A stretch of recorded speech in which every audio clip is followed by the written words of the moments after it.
Yeah. So, this Sunday, we will end our series na tinay-title natin na Most Valuable Asset. Ano? So, this is our 5th Sunday for this series. Next Sunday, hindi mo tayo mag-start ng ating bagong series. We will introduce, I will have a preaching na tungkol dun sa start ng year. Ano? And then, tsaka tayo mag-start ng bagong series. So, most valuable asset. So, sabi natin, ano yung most valuable asset natin? People. Ano? People are our most valuable asset. So, hindi yung pera, hindi yung properties, hindi yung possessions na meron tayo, kundi people. No? Ang pag sinabi nating asset, valuable, useful, thing, or quality. No? So, pag sinabi natin, ang pinaka-importanting asset na meron tayo is people, relationships. No? So, si Lord, ang tinuturo sa atin ng Panginoon, ang pinaka-importante sa Lord ay mga tao. So, sabi mo sa tabi mo, importante ka. Importante ka. Ano? Kaya nag-exist ang church, kaya nag-exist yung ministry, ay para sa mga tao. Para tulungan yung mga tao, para yung mga tao mapalapit sa Lord, makakilala sa Lord. Kaya tayo natin dito para mag-build tayo ng relationship sa Lord and sa bawat isa. Ano? Yun ang kailangan natin matutunan na nag-exist ang church to care for people, to love people. Yung mga tao, maramdaman nila yung love ni God through us. No? So, punta tayo dun sa ating verse for this morning. Sabi sa 1 Corinthians, magdadali tayo sa 1 Corinthians chapter 13, verse 1 to 8. So, mostly sa atin, pamilya na tayo dito. Ito yung tinatawag na love chapter sa Bible. 1 Corinthians chapter 13. So, meron lang tayong dalawang klaseng ministry sa church. Sa buhay natin, una is God ministry and pangalawa, people ministry. No? Yung God ministry natin, we love God. Yung people ministry, we love people. No? Pag sinabing God ministry, we worship God, we serve God, we obey God.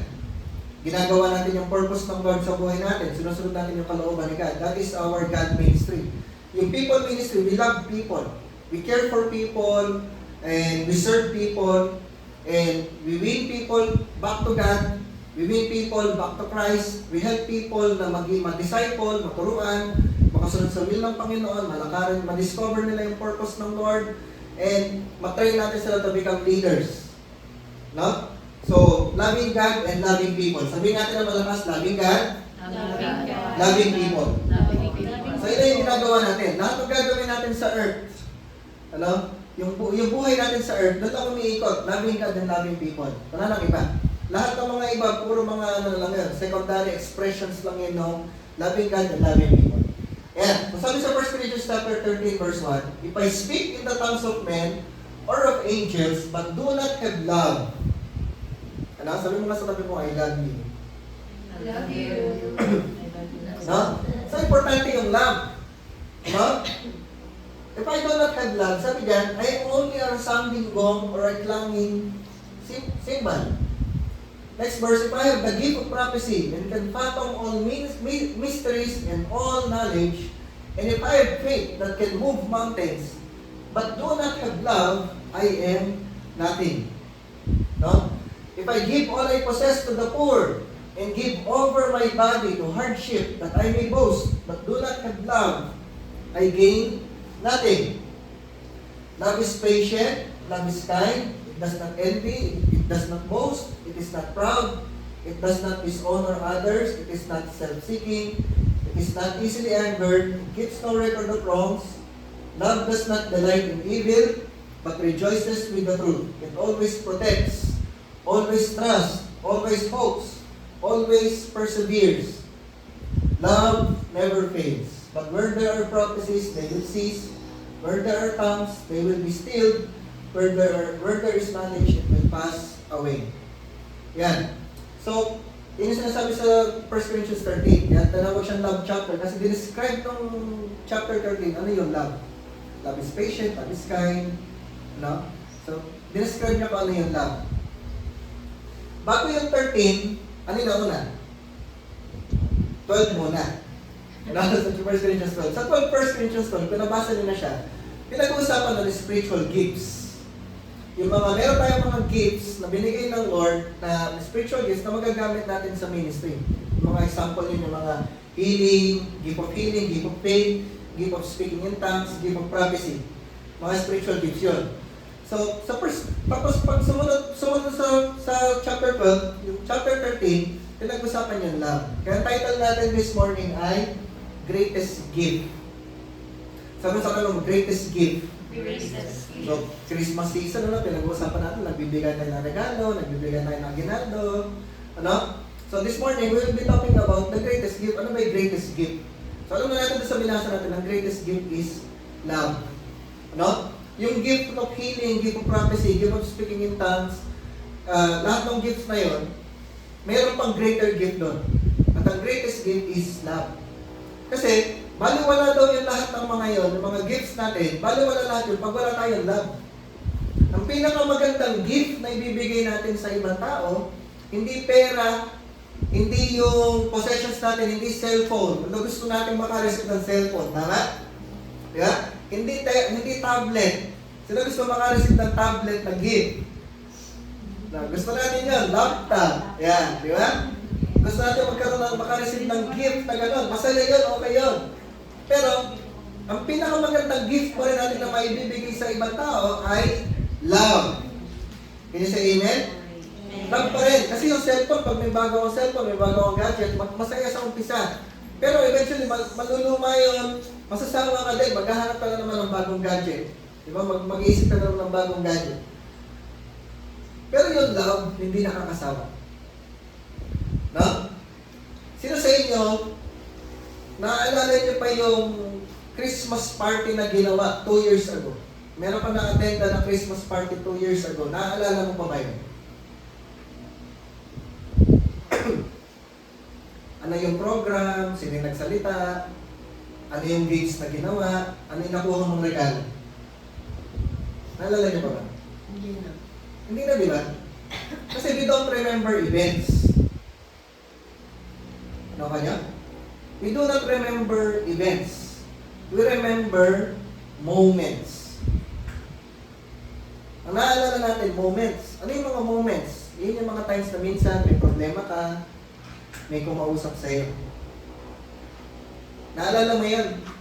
Tama mali? May mga times na kailangan mo ng kausap, may nakinig sa'yo, kailangan mo ng kasama, sinamahan ka. Ano?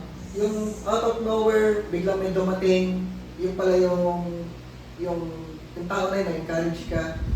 Ako naalala ko minsan, meron kwento ng isang lalaki, during time na naghihingalo yung mother niya sa ospital. Meron siyang taong kasama doon. Sinamahan siya ng tao na yun. Hanggang sa malagutan ng hininga, yung kanyang mother. Yung tao na yun, sinamahan siya. Kahit 10 oras ng gabi. Yun yung mga sinasabi natin moments. Those moments, hindi natin makakalimutan. Tama? So yung events, unless yung event, mayroong moment na nangyari.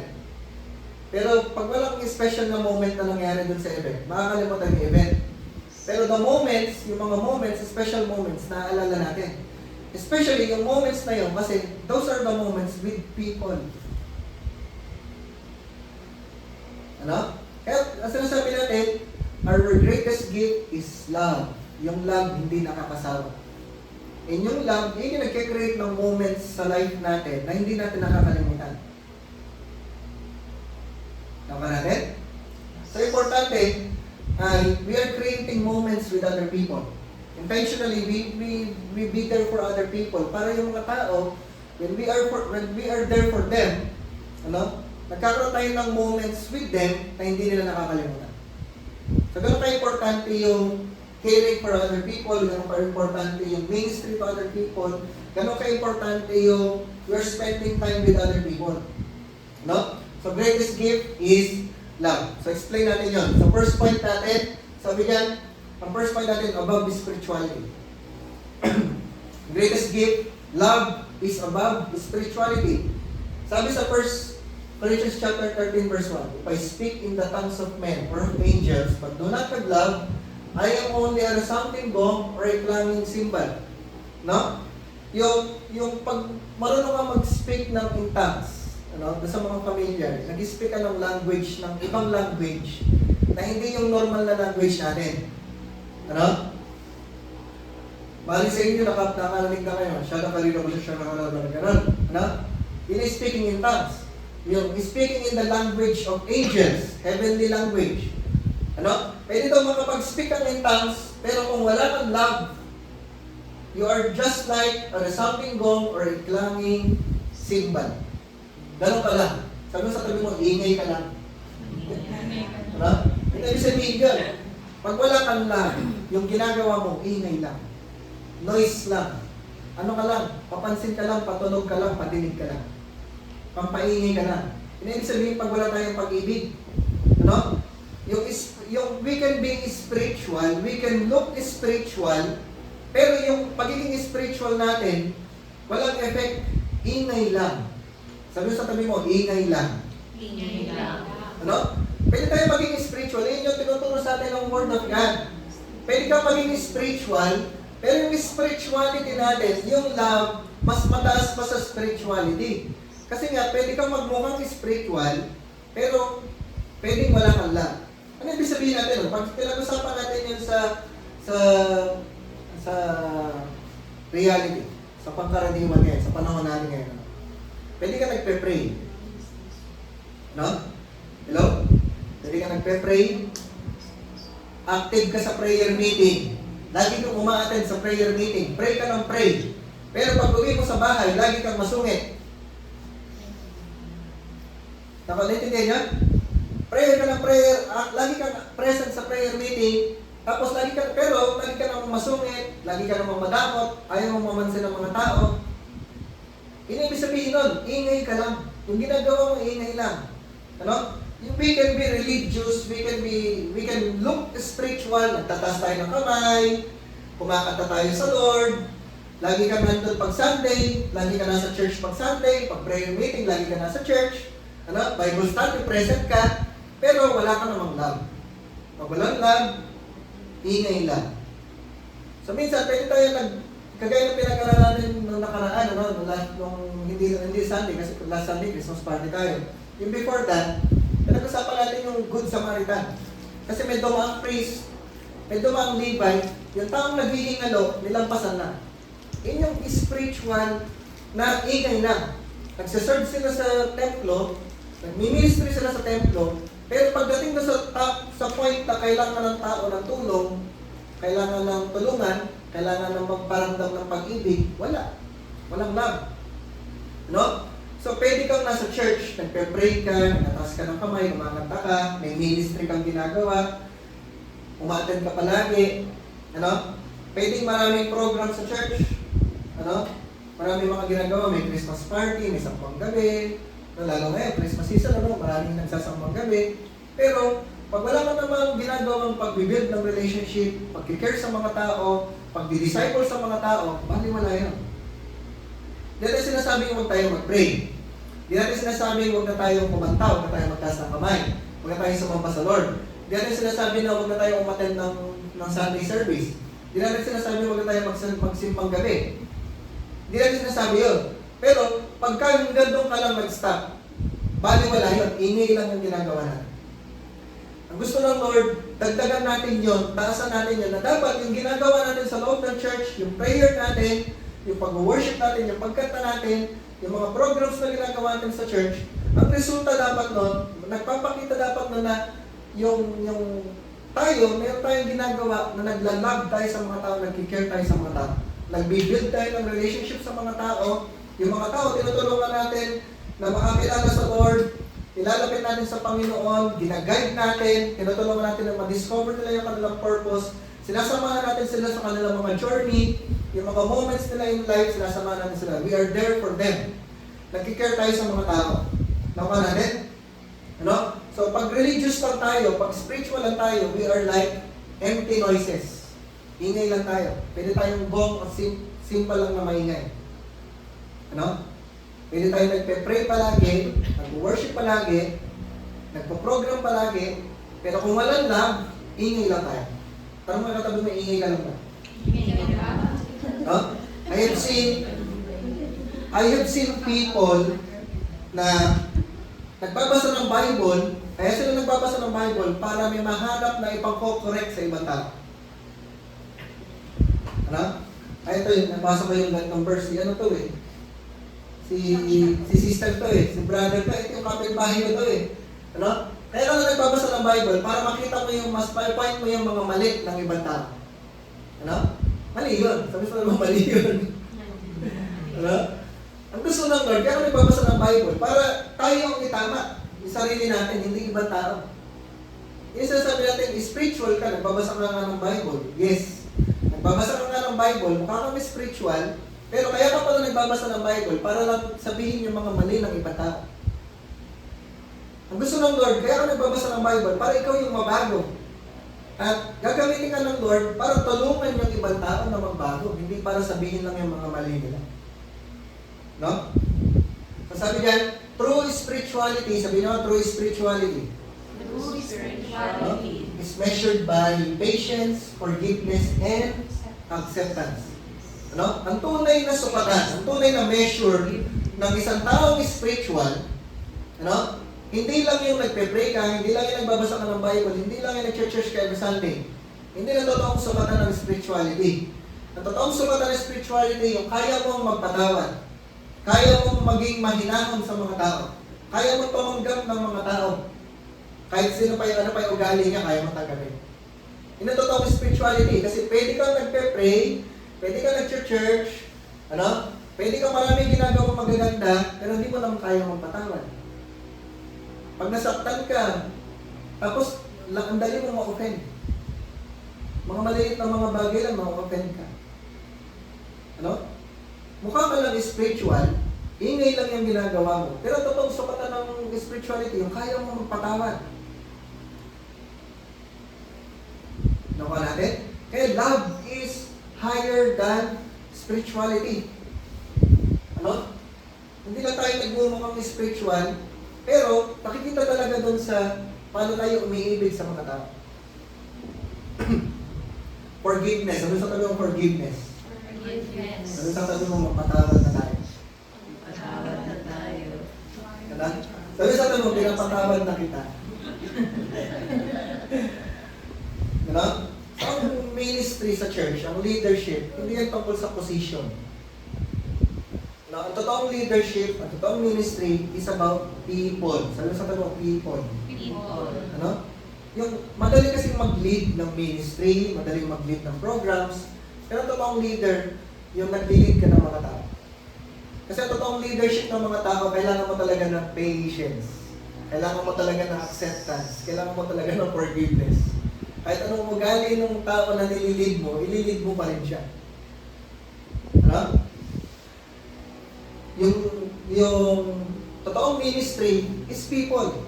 Ano? Kaya ang ministry natin, una, sa family. Importante yun.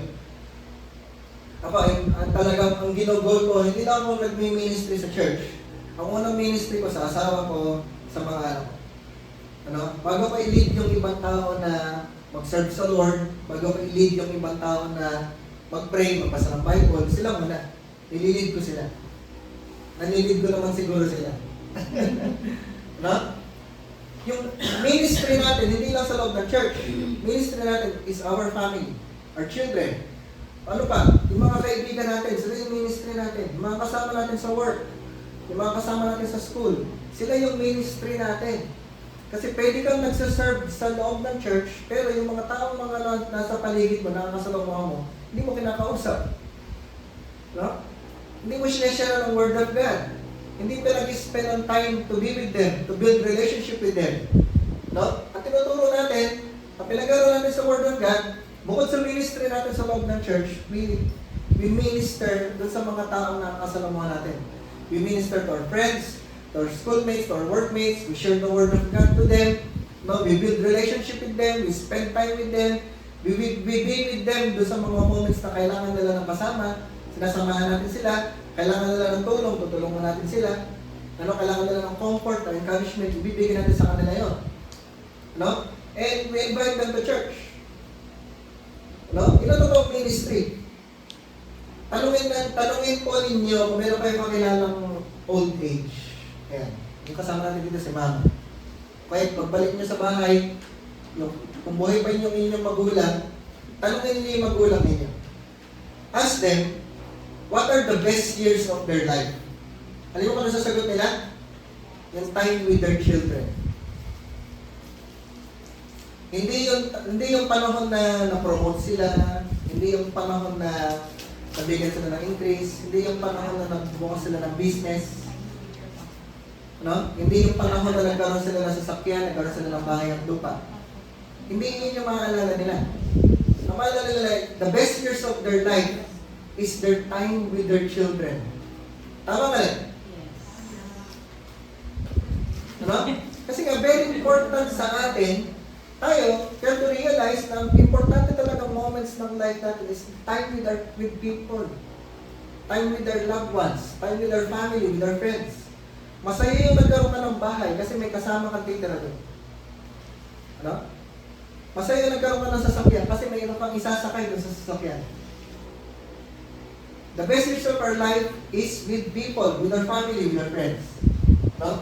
Kaya importante po, maintindihan natin, totoong spirituality, pwede ka kaya nakakapagtaka yung mga tao. Yung mga magkakapamilya, magkakapatid, nag-aaway-away sa lupa. Pero sila na may relasyon. May lupa ka nga, may pera ka nga, nag-aaway-away sa mana, pero nasira na may relasyon. Ano? Sabi ko sa misis ko, huwag ka na makipagpagka mayroong mana na ipamimigay, huwag ka na makipag-agawan, ayaw mo na sa kanila ito. Hindi ka na kailangan makipag-agawan, hindi ka na kailangan makipagtalo. Kung may hatian sa lupa, huwag ka na makihati. Kasi hindi importante sa atin yun, hindi lang habol natin. Ano? Importante, relationship. So, ka natin? No. So, first point natin, love, the greatest gift is above spirituality. Pangalawa, love is beyond miracles. No? Beyond miracles. Sabi sa verse 2, if I have the gift of prophecy and can fathom all mysteries, and all knowledge, and if I have a faith that can move mountains, but do not have love, I am nothing. Sabi kanina, ingay lang. Ngayon, I am nothing. Pag wala tayong love, we are nothing. Kahit anong achievements meron tayo, kahit anong galing natin, wala tayong pag-ibig, we are nothing. Ano? Pwede kang may gift of prophecy. Nahuhulaan mo yung mga nangyayari sa future. Ano? Kaya mong hulaan yung kailan lilindol, sino mananalo presidente, ano? Kailan magkakabaha, kailan magkakabagyo, pwede mong mahulaan yon. Ano? Kaya mo daw explain yung lahat ng misteryo sa buhay. Naiintindihan mo daw yun. Pero kung wala kang love, we are nothing. Ano? Pwede ka daw mayroong faith na nagpapagaling, faith na nakakagawa ng miracles, nakakapag-move ng mga mountains, pero kung wala kang love, sabi niya, we are nothing. Ano? So minsan po yung mga miracles, maganda yun. Yung healing, maganda yun. Kaya lang, pag walang pag-ibig, baliwala. Ano? Minsan yung may mga ministers na nagsimula naman ng tama, nagsimula naman ng okay, kaya lang pag nawala yung pag-ibig, ginagamit lang yung ministry para sa pera, ginagamit lang yung ministry para sa kasikatan, ginagamit lang yung ministry para sa position. Ano? Pag wala daw tayong love, we are nothing. Ano? So true faith, yung totoong faith, true faith is not just about miraculous acts. It is connected with selflessness. Sabi mo sa tabi mo, selflessness. Selflessness. No? Ang totoong pananampalataya, pag sinabi mo meron kang faith, ang totoong faith, hindi yung kaya mong gumawa ng miracles, hindi lang yung kaya mong gumawa ng magpagaling ng mga tao, hindi lang yung kaya gumawa mo ng mga kababalaghan. Ano? Naintindihan natin? Ang totoong pananampalataya, yung totoong merong relationship sa Lord, yung totoong naniniwala sa Bible, naniniwala sa Word of God, yung totoong faith, ang resulta sa atin nun, selflessness. Kasi pwede kang gumawa ng himala, pero ginagawa mo yun with selfish motives. Pero pwede namang hindi ka gumagawa ng himala, wala kang ginagawang himala, pero nakikita yung concern mo sa mga tao. Nakikita yung pag-ibig mo sa mga tao. Nakikita yung pagiging selfless mo. Ano? Pinakasimpleng explanation ng selflessness, huli kang kumakain. Ano? Pagka sa pilahan sa pagkain, di ba? Pag may buffet, sa pilahan sa pagkain, yung pinaka-selfish, yung pinaka-huli kumakain. Meron ko talaga makikita yun, nauuna palagi sa pilahan. Hindi nagpapahuli sa pilahan. Pag pumunta sa event, pumunta sa birthday, pumunta sa kasalan, umuupo malapit sa mesa. Di ba? May kilala kayo gano'n? Lagi pumapes doon sa malapit sa mesa. Paano daw pagkain na uuna siya kakain? Ano? Sa selflessness. May importante po, hindi yung totoong pananampalataya, importante, maganda yung may healing, maganda yung mga miracles, may mga signs and wonders, may mga kabalaghan na nangyayari. Maganda yun, pero mas maganda yung selflessness. Mas maganda yung pagiging selfless kasi kaya mo talagang iwanan yung sarili mo para makapag-build ng relationship, para makapag-reach out, para makapag-spend ng time sa ibang tao, ano? Para makapagbigay sa ibang tao pag may nakakailangan, para makatulong, para makapag-lead, para makapag-disciple ng ibang tao. Kailangan ng selflessness. Hindi puro sarili yung iniisip natin. Yan kaya? Ano? So we have to learn love. Yung kaya nating ibigay. Yung selflessness, ibig sabihin ng selflessness, kaya mong ibigay yung sarili mo sa ibang tao. Binibigay mo yung sarili mo para sa ibang tao. Kasi nga, gusto mong iparamdam yung love ng Lord through you. Gusto mong mag-care sa mga tao, gusto mong mag-build ng relationship, gusto mong mag-reach out, gusto mong mag-spend ng time sa mga tao, gusto natin tumulong. Nakuha mo natin? And number 3, third point natin, love, the greatest gift is much more than giving. It is much more than giving. Sabi sa verse 3, if I give all I possess to the poor, and give over my body to hardship that I may boast, but do not have love, I gain nothing. Ano? Pwede mo daw ibigay lahat ng meron ka. Bigay mo lahat ng kayamanan mo, bigay mo sa mahirap. Or bigay mo yung katawan mo para sugatan ka, bugbugin ka. Pwede mo i-offer yung iyong katawan para bugbugin ka. Pero kung wala ka namang pag-ibig, you gain nothing. Kanina, pag walang love, ingay lang. Pag walang love, I am nothing. Dito, sabi dito, pag walang love, I gain nothing. Ano? You can give without loving. Ba? Yun ang kasabihan natin? You can give without loving. But you cannot love without giving. No? Pwede ka magbigay ng hindi nagmamahal. Pero hindi ka pwedeng magmahal ng hindi nagbibigay.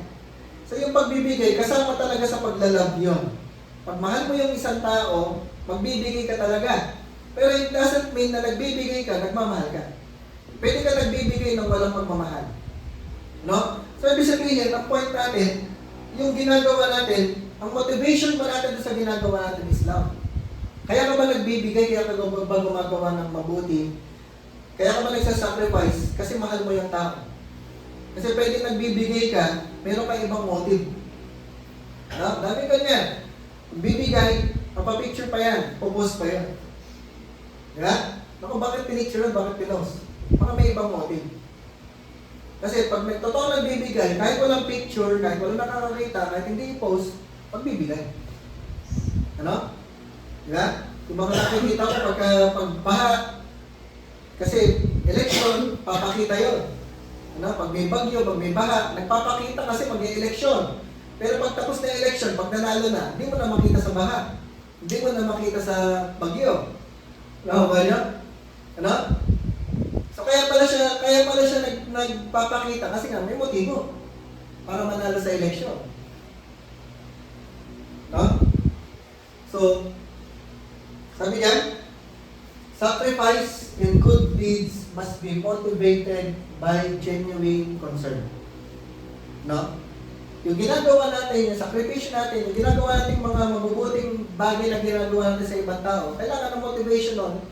May concern ka talaga doon sa taong ginagawa mo ng tulong.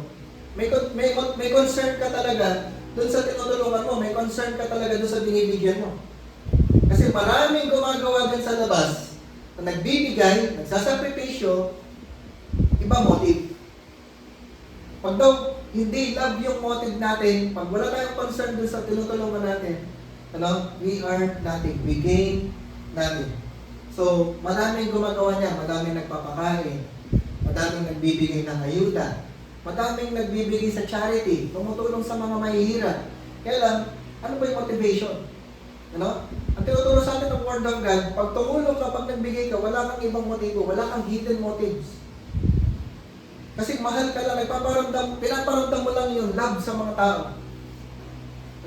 Hindi para sumikat, hindi para ma-promote, hindi para manalo sa election, hindi para makagain ng posisyon.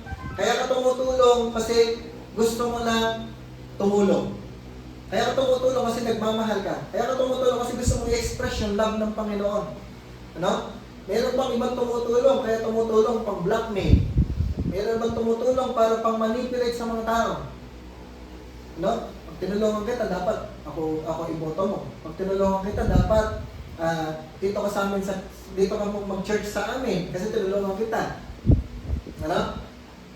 Manipulation yon. Kaya ka tumutulong para i-blackmail mo yung tao. Sabihin sa tanong mo, hindi tayo ganun. So when we help, pag talagang tumutulong tayo, gumagawa tayo ng mabuti sa mga tao. Alam niyo ba? Ang reason mo lang is to love, is to show yung concern ng Lord. Yung talagang gusto mo lang mag-build ng relationship, gusto mo lang mag-help. You can become God's answer to someone's prayers.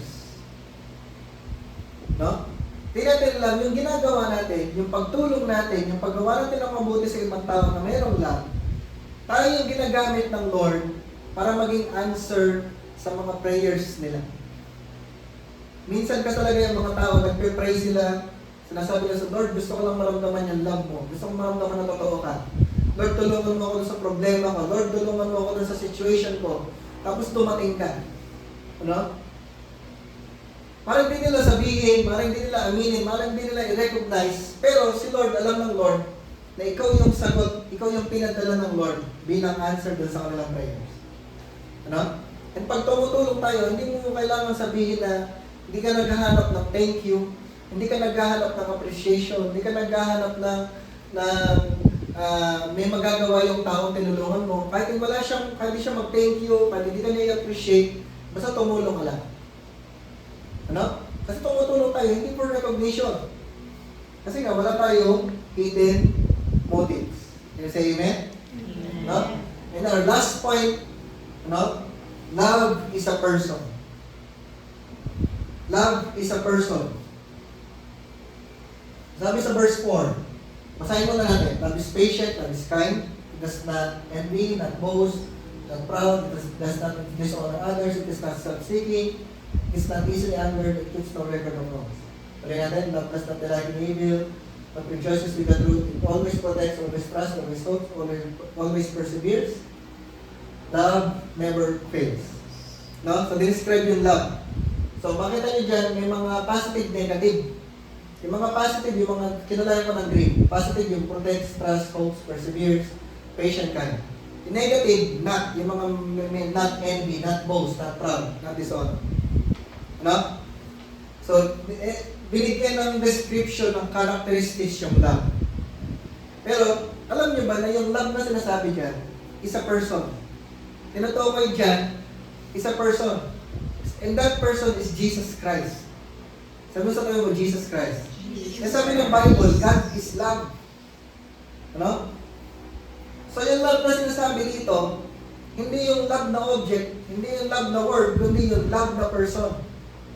Try nyo palitan. Jesus is patient. Jesus is kind. Jesus does not envy. Jesus does not boast. Jesus is not proud. Jesus does not dishonor others. Jesus is not self-seeking. Jesus is not easily angered. Jesus keeps no record of wrongs. Jesus does not delight in evil, but rejoices with the truth. Jesus always protects, always trusts, always hopes, always perseveres. Jesus never fails. Yung binabanggit dyan, si Jesus yun. Ang totoong love, makatatagpuan natin kay Jesus. Because love is a person. Kaya kailangan natin si Jesus sa life natin. Ano? Sabi mo, kailangan mo si Jesus. Kailangan si Jesus. Kailangan natin si Jesus kasi ang tunay na love, matatagpuan natin sa person ni Jesus Christ. Maintindihan natin yung totoong love kay Jesus Christ. Kasi yung embodiment, yung person ng love ay si Jesus. No? Ang main character ni Jesus, kaya sabi ng Bible, God is love. Hindi sinabing God is loving. No? Ang pinaka-character ni God is love. Siya yung pinaka-personality ng love. Lahat ng characteristics ni God umiikot sa love. Kaya siya holy because of His love. Kaya siya just because of His love. Kaya siya faithful because of His love. Kaya siya true because of His love. Ano? Lahat ng characteristics na meron si God, umiikot doon sa kanyang personality, sa kanyang characteristic as love. Ano? At tayong mga tao, pag wala tayong love, the reason wala tayong love, because separated tayo kay God. Kaya laging maraming mga tao na nag-aaway sa kalsada. Ang daming mga road rage na nakikita natin. Ano? Kahit mga magkakamag-anak, kahit mag-asawa, nagsasakitan, nag-aaway. Bakit nangyayari yun? Bakit parang walang love sa earth? Kasi nga, ng mga tao, nangyayari yun pag walang mga tao hiwalay sa Diyos. Babalik lang yung love sa mga tao kapag naunawaan natin na kailangan natin bumalik sa Diyos. Kailangan natin magkaroon ng relationship kay God para bumalik yung love sa buhay natin. Para maintindihan natin yung love. Kaya lang natin maiintindihan yung love pag nagkaroon tayo ng tamang relationship kay God. God is offering His love to us. Mahal na mahal tayo ng Diyos. Sabi ko sa tabi, mahal na mahal tayo ng Diyos. So, sobrang mahal tayo ng Lord. Kaya nga siya namatay sa cross. So, 2,000 years ago, pinatunayan na ni Jesus Christ na gano'n niya tayo kamahal.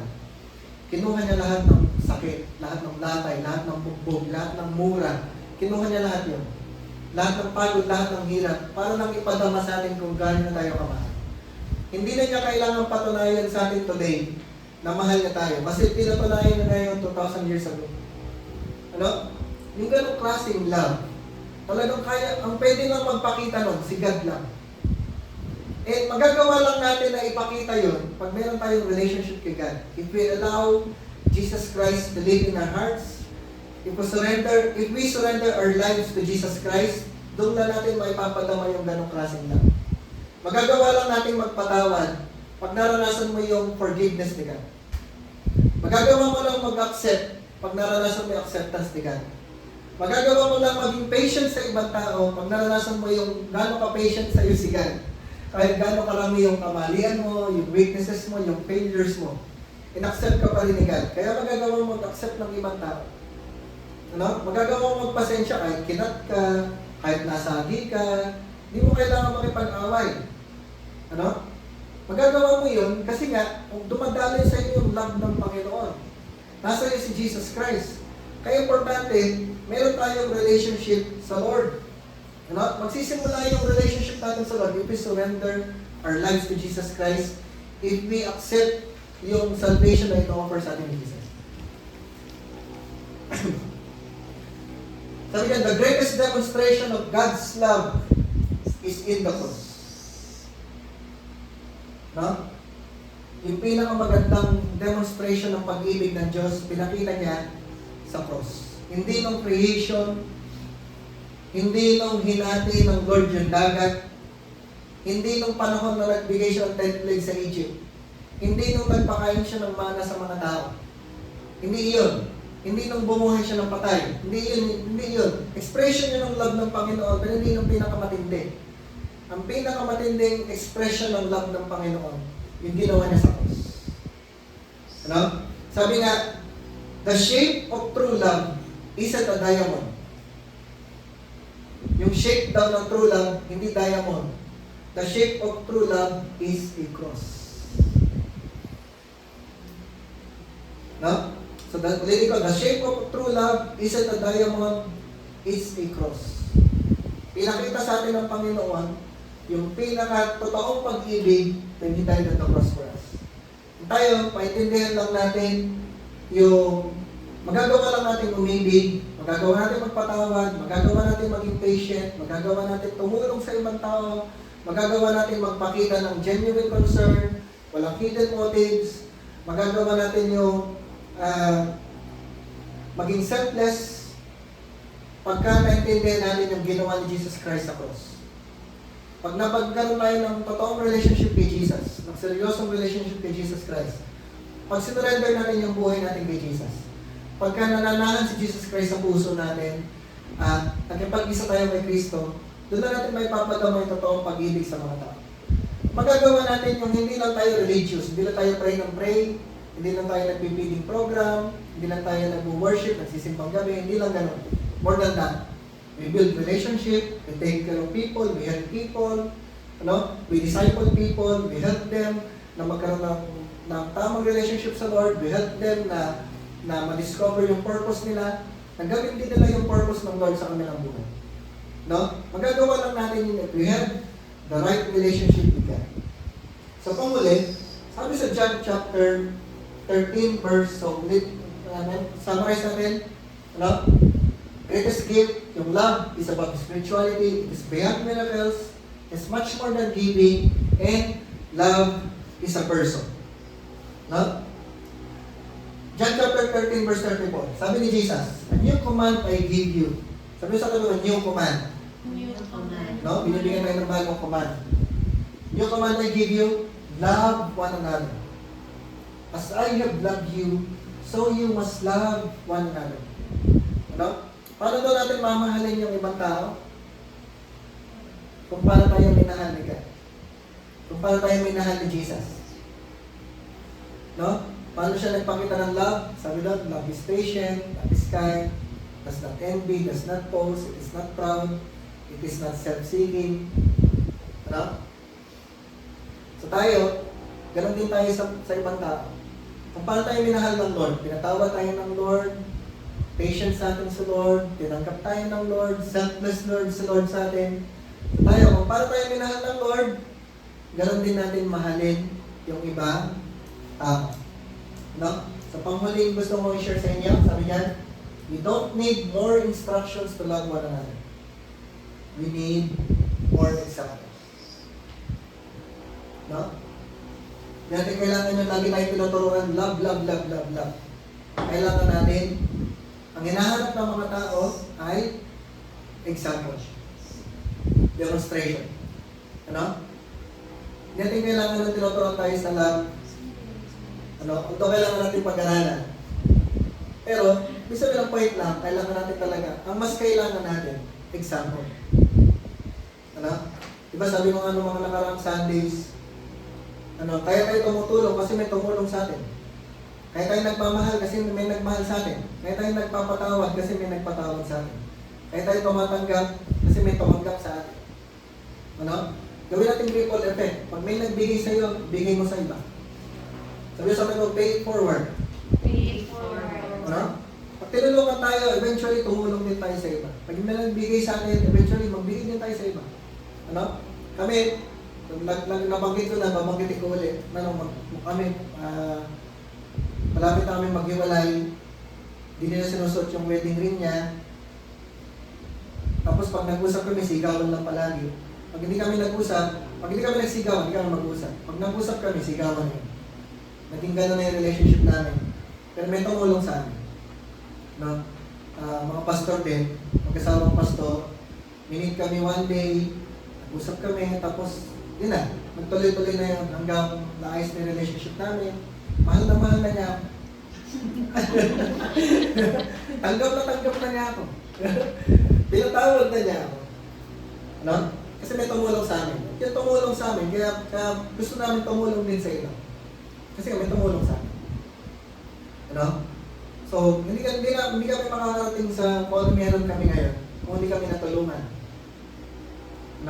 Hindi namin na-enjoy yung relationship namin, yung marriage namin, yung family namin. Kung wala tumulong sa amin. Kaya we're thankful for the people na sinasend ng Lord sa life natin para tulungan tayo. It just shows kung gaano tayo kamahal ng Lord. Kasi nagsasend siya ng mga tao to help us. So, ito yung mga tao na showing us, giving us examples ng love na kaya natin nagagawa din umibig sa ibang tao. Ano? So we don't need more instructions, we need more examples. So tayo, kaya natin ito pinag-aaralan kasi tayo yung ipapadala ng Lord sa ibang tao. Paglabas natin dito sa church, pag-uwi natin, sa mga pupuntahan natin, pagpasok natin sa work, pagpasok natin sa school, ano, tayo yung maging example ng love. Tayo yung maging example ng concern, genuine concern. Tayo yung maging example ng selflessness. Tayo yung maging example ng forgiveness, ng acceptance. Tayo yung maging example ng tutulong ka, magbibigay ka ng walang hinahanap na kapalit. Walang hidden motive. Hindi kailangan ng recognition, hindi kailangan ng appreciation. Basta gusto lang natin tumulong. Ano? Ginagawa lang natin, we just love people, we just want to serve people, we just want people to know about Jesus Christ. We just want people to know Jesus, we just want people na ma-discover nila yung purpose ng Lord sa kanilang buhay. Ang purpose natin, sa life on earth natin, ang purpose natin is loving God and loving people. No? Tayo manalangin? No? So gusto natin yung love ng Panginoon ay dumadaloy sa buhay natin bilang greatest gift ng Lord sa mga tao. Ano? Ang pinakamagandang gift na ibibigay natin sa mga tao is yung love ng Lord. Yung love ni Jesus Christ. No? Yes, kailangan ng mga tao ng pera, kailangan ng tulong, pero pinaka-importante may ibibigay natin sa mga tao yung love ni God. Yung love ni Jesus. That's why we share Jesus Christ. That's why we share the Word of God. Kasi yun ang pinaka-importante na kailangan ng mga tao. The love of God. Yung simpleng akbay, simpleng tapik, simpleng yakap, ano? Yung simpleng pakikinig natin sa mga sinasabi nila, kahit parang boring, di ba? Pero pinakinggan mo siya kasi you just want to express yung love ni God sa mga tao. Ano? So, bawat isa sa atin tayo yung gagamitin ng Lord. Bilang example, bilang expression, demonstration ng love ng Panginoon sa ibang tao. So, let us pray. Lord, we just thank you for your love. Patuloy, Panginoon, na maintindihan namin at maunawaan namin kung gaano mo kami minamahal. Thank you, Lord God, for sending people around us to express your love, to demonstrate your love to us. And we pray, Panginoon, as you fill us with your love, as we experience more of your love sa aming mga buhay, we pray, Panginoon, use us to show, to be an example to other people of your great love. Teach us to be selfless, teach us to be forgiving, guide us, Lord God, to be patient, to be accepting sa mga tao. Teach us, Lord God, to be selfless, to be able to give ourselves to other people. That everything we have, lahat ng blessing na binigay mo sa amin, that we share it with other people, Panginoon. Lead us, Lord, to be intentional in spending time, in building relationships, in sharing your word, in sharing Jesus to other people. Maramdaman po ng mga tao sa paligid namin na mahal mo sila, makilala nila si Jesus Christ through us. Use us, Lord, to expand your kingdom. Use us, Lord, for your glory. Let people see Jesus Christ in our lives sa ginagawa namin, sa sinasabi namin. Thank you, Lord God. Even, Lord, we thank you, Lord, for the blessings na binigay mo sa amin for this year, 2025. Salamat, Lord God, sa lahat ng mga magaganda mong ginawa. Even, Lord, sa mga pangit na nangyari, Lord, nakita namin, nandun ka pa rin kumikilos, sinamahan mo kami, pinadama mo pa rin yung pag-ibig mo sa amin. Even throughout sa mga pangit na nangyari, hindi mo kami iniwan, hindi mo kami pinabayaan. And naniniwala kami, Lord, 2026 will be a better year. Yes, Lord, mas mahirap, mas maraming challenges, pero alam namin, mas marami kang pangako na gagawin. Mas marami kang pangako na tutuparin. Mas marami kang blessings na ipapagatan. Mas marami mga experiences, Lord God, mararanasan namin yung power mo, yung pag-ibig mo sa aming mga buhay. Lord, we declare blessings sa bawat family. We declare healings and miracles sa bawat family, Lord God. We declare promotion and increase sa bawat family. We declare deeper encounter with you, Lord God, sa bawat isa sa amin. Lord, this 2026, maririnig namin yung boses mo, makikita namin na maliwanag yung direction mo, yung instruction mo. You will give us visions, you will give us dreams, Lord God. Ika-guide mo kami, Lord God. Ika-guide mo yung bawat step namin. Makikita namin, ililid mo kami, Lord God, into a better life, to the abundant life, Lord God, na pinipare mo sa amin for 2026. Thank you, Lord God. Patuloy ka namin pinupuri, patuloy ka namin pinapasalamatan, patuloy ka namin dinadakila, Lord God. You are worthy of all praises and honor. We pray all this, we declare all this in the name of the Lord Jesus Christ. Everybody say, Amen. Ibigay natin yung mga sa palakpak, Lord.